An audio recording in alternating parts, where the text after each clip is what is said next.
Hello, thank you for tuning in. This is the demo video for CSE564 final project. My name is Mingqi Shi and I'm from group 9. So let's get started.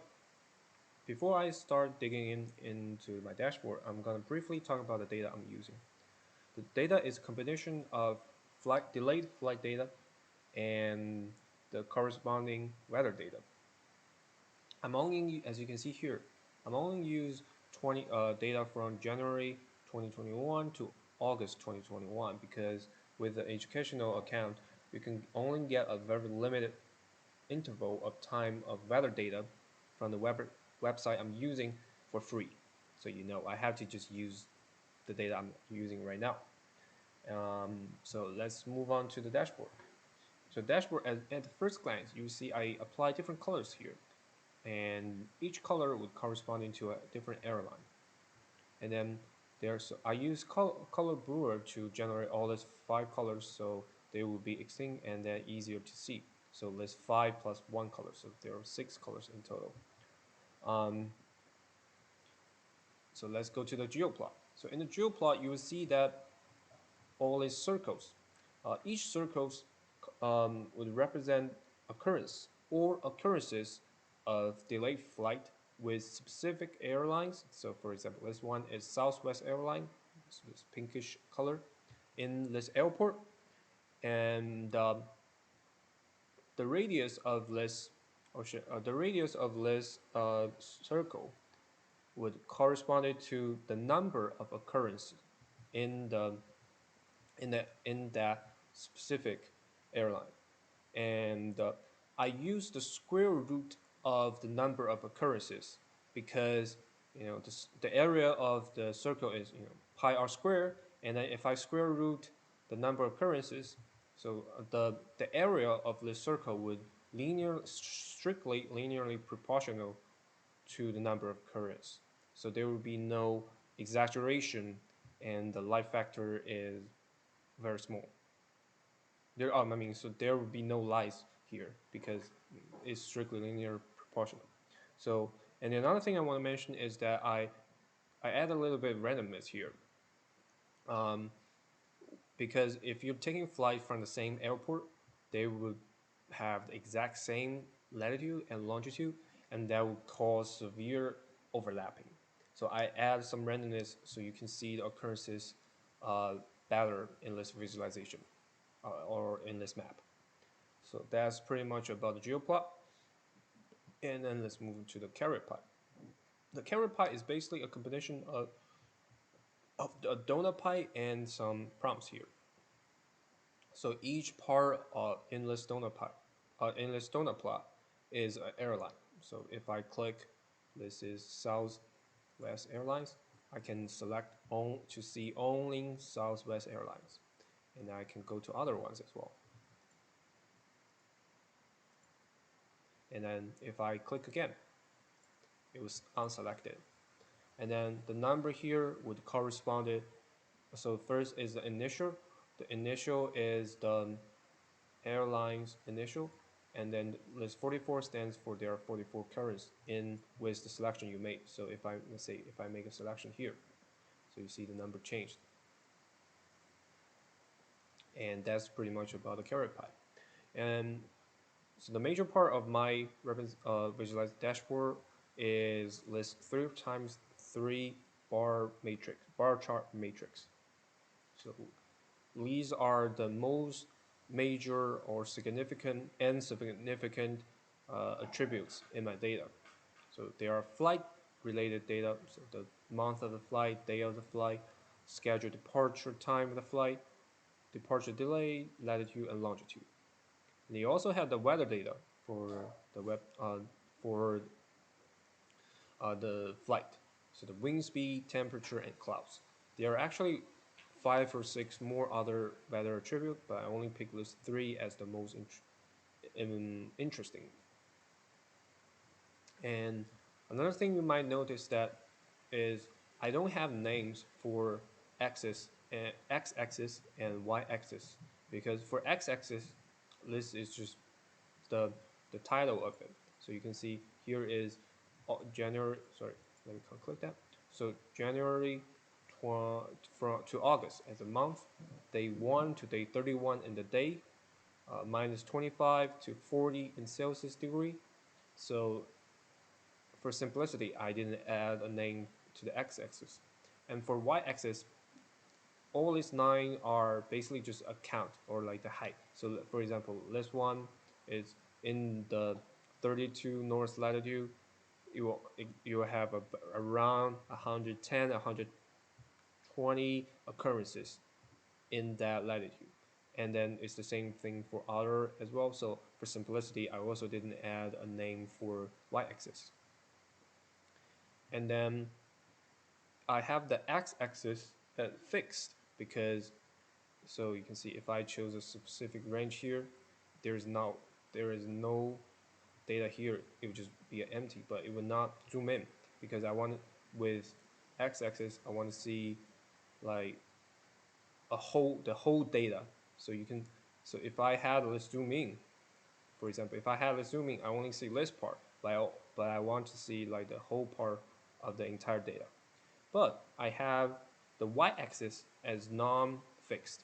So if you see here, if I choose less data, so this is 5 right now, and then if I choose less data, this is 2. Because with this very limited height here, maybe I should use here.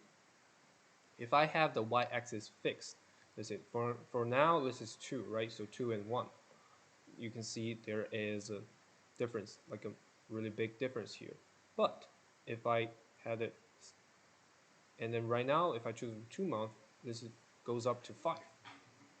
And that if I have the y-axis fixed, so everything would be just really dumb here in this line, and then it's hard to tell the difference.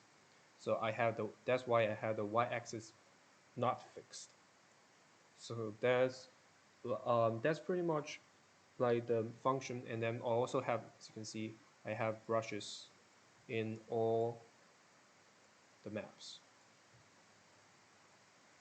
and then you can move them around to select. So if I move here, there's nothing. I'll move back, there is. So, and let's quickly unselect. So let's maybe start to digging in even deeper. In the first, and you can see here in the flight month, there are much more occurrences of delayed flight in the month of June, July, and August. So this could be because this is the summer break, and then the more people going to enjoy their summer break and go take there are more flight, and then so there will be more delayed. So maybe we can look at it. Or this also could be because of the hurricane season come over. So maybe we can look into that, and then you can also specifically choose a day. And let's see, maybe let's focus on June first. So June. Oh, by the way, if I choose 2 here, so if I choose 2 month, the flight day here, this is not average of these 2 months, but rather simply they are just adding them. So you see right here, this is 14, and I shrink it to June only. This is 10. So the data here are all solid. There is no averaging here. And then I can choose a specific date. So maybe let me go back to June only, and then I can choose a specific date of the occurrence. And see here, and then you can also specific say like this month. You can see here, this is actually pretty clear.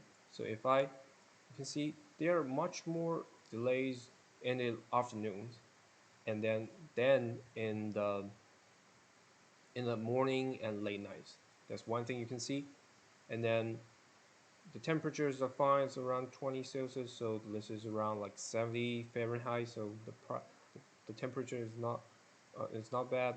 And then maybe you can see here, most of the flight they have delay. Oh, by the way, let's minus 20 delay. It means that the flight actually take off before the scheduled departure time. So it's minus. So what we can do is unselect that part. So we can have, so we will have these data. So we can maybe, let's see, focus on the data that has more delay time. So this is an hour and a half and an hour 80 delay time. And then you can see here, if I move this to here. So I remember this is the one. So you see there are delays. It's kind of out. So you can see there are delays around. This is probably in Florida. This is in New York. And I remember in June, or in the middle of June, there is a hurricane that goes like this. So you can see here, let's go to Florida, and then it would definitely Florida and New York. And then, so the hurricane was going like this. So you can see here, there is a, this is also corresponding to the actual weather. And also, another thing you can do is that instead of targeting on a specific day, you can do specific latitude. So I actually I had oh sorry I had a brush before, so there was nothing there because I was unselecting everything. So let me click that. Yeah, that's good right now. So I actually had a brush here in the GeoPlot before, but because I had a randomness, every time if refreshed, it will create some bad bugs here. So I decided to have this bar chart to select the latitude and longitude in a more precise way. So if we move them to a higher longitude, so this is around New York area. So New York is right here. You can also select this part. So you can see this is the Washington, New York connected port right here. So we can do this to choose a specific area in the geoplot. And then we can choose, let's say, the month of it. And then this is in June. And then, or remember, there is one big one in July. So this is so at the start of July. So maybe you can go to the start of July. So you can see here. So you can see here they are occurrence that corresponded to here. You can see this delay flight. There's no delay flight here. I'm guessing this is because of the hurricane. All the flight here they might be canceled, and the flight here they got delayed because as the hurricane goes further, it would downgrade, and then but still it would cause, so the flight was able to take off, but you just have to wait for the wind to go down. And you can also see the wind speed is actually not that high, but the cloud is very high. This is also true, corresponded to the data we have, because there probably a bad weather, a hurricane come in that way. So, and yeah, that I think that's pretty much everything I want to show. And I mean, there is other things you can do as well to say select a specific wind speed to see like with higher wind speed or lower wind speed. So you can see here, that's first we can select the departure delay that have like the positive departure delay, which actual delay happened. And then you can see that with higher departure delay, there is not really that much chance. So with lower wind speed, there was actually more occurrence of the delayed flight. I'm guessing this might be because like a survival bias, because there are more occurrence, I mean more flight, there might be in this particular interval of wing speed, there might be more delay, and there might not be a strong correlation between wing speed and departure delay time.